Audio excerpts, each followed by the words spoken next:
Hello बच्चों, let's see this question. This question says a thin non-conducting disk of radius r is rotating clockwise as shown in figure with angular velocity omega about its central axis, which is perpendicular to its plane. Both its surface carry positive charges of uniform surface density. Half disk is in a region of uniform and unidirectional magnetic field B parallel to the plane of the disk as shown. Then तो आपको बताना है कि system पे क्या कि net torque zero, net torque आपके पास किधर होगा, टुवर्ड्स लेफ्ट वर्ड होगा या राइट वर्ड होगा, या नेट वेक्टर जो है आपके पास वो पैरेलल टू बी होगा.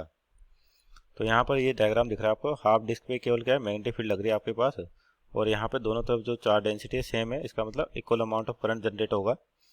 तो बेसिकली जब भी कोई भी करंट कैरिंग लूप किसी मैग्नेटिक फील्ड में रखा जाता है तो वहाँ पर क्या होता है, टॉर्क जनरेट होता है. तो यहाँ पर की कॉन्सेप्ट कह सकते हैं अपन, की कॉन्सेप्ट क्या होगा, torque on current carrying loop, current carrying loop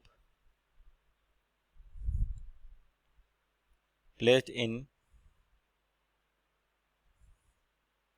magnetic field. Magnetic field. तो यहाँ देखिए आपके पास कि जो डायग्राम इसको देखें कि हो क्या रहा है आपके पास. जैसे इस साइड आपके पास केवल मैग्नेटिक फील्ड है और यहाँ पर चार्ज डेंसिटी आपके पास यूनिफॉर्म है लेफ्ट साइड और राइट साइड. तो अगर ये क्लॉकवाइज घूम रही है, इसका मतलब जो चार्ज है वो भी घूम रहे होंगे इस तरीके से. चार्ज भी क्या करेंगे, रोटेट कर रहे होंगे ऐसे. इन रोटेशन की वजह से क्या होगा, आपके पास करंट जनरेट होगा चार्ज के रोटेशन की वजह से, जिसकी वैल्यू क्या हो जाएगी आपके पास. तो करंट की वैल्यू क्या हो जाएगी, I equal to Q by T. तो टी के अपने पास टाइम पीरियड की वैल्यू निकाल सकते हैं 2 पाई बाई ओमेगा, क्योंकि अगर आपकी डिस्क ओमेगा से घूम रही है तो टाइम पीरियड होगा टी. तो यहाँ से करंट की वैल्यू आ जाएगी क्यू बाई टी. अब डायरेक्शन देखें तो पॉजिटिव चार्ज है तो यानी कि करंट आपका इसी डायरेक्शन में ऐसे फ्लो कर रहा होगा. यहाँ पर आपके पास करंट की डायरेक्शन होगी ये. तो अब देखिए जो टॉर्क होता है, टॉर्क वेक्टर की बात करें, इसके लिए अगर आपके पास यूनिफॉर्म मैग्नेटिक फील्ड में रखा हुआ है तो जो आपका टॉर्क वेक्टर होता है ये होता है एम क्रॉस बी. एम होता है मैग्नेटिक मोमेंट और बी हो गया आपका मैग्नेटिक फील्ड. और केवल हाफ साइड ही आपके पास लूप के अंदर हाफ साइड में मैग्नेटिक फील्ड है, तो केवल जो टॉर्क जनरेट होगा केवल हाफ साइड ही होगा. यहाँ पर एम क्या होता है, मैग्नेटिक मोमेंट होता है जिसकी वैल्यू होती है आई इंटू ए.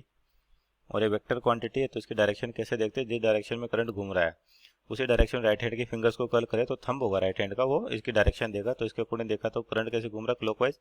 तो राइट हैंड की फिंगर्स को क्लॉकवाइज रोटेट करें तो आपका थंब पॉइंट करेगा इन साइड यानी कि माइनस के केप में.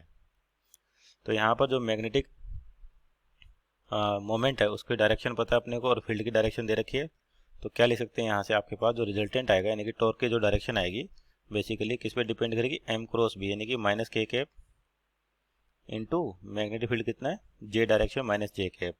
तो माइनस माइनस प्लस और के क्रॉस जे होता है माइनस का आई कैप. इसका मतलब जो टॉर्क होगा किधर होगा, नेगेटिव एक्स एक्सिस की ओर होगा, नेगेटिव एक्स एक्सिस. और आपका देखिए केवल हाफ फील्ड में ही है, सॉरी हाफ लूप में ही क्या है मैग्नेटिक फील्ड है, तो टॉर्क केवल हाफ प्लेट पे लगेगा आपके पास, इधर कोई टॉर्क नहीं होगा. तो ऑप्शन चेक करते करके तो टॉर्क जीरो, ये तो गलत हो गया. दूसरा कि net torque on the disc directed leftward, तो ये आपका सही है नहीं कि नेगेटिव एक्स एक्सिस की ओर आपके पास क्या लग रहा है, टॉर्क लग रहा है.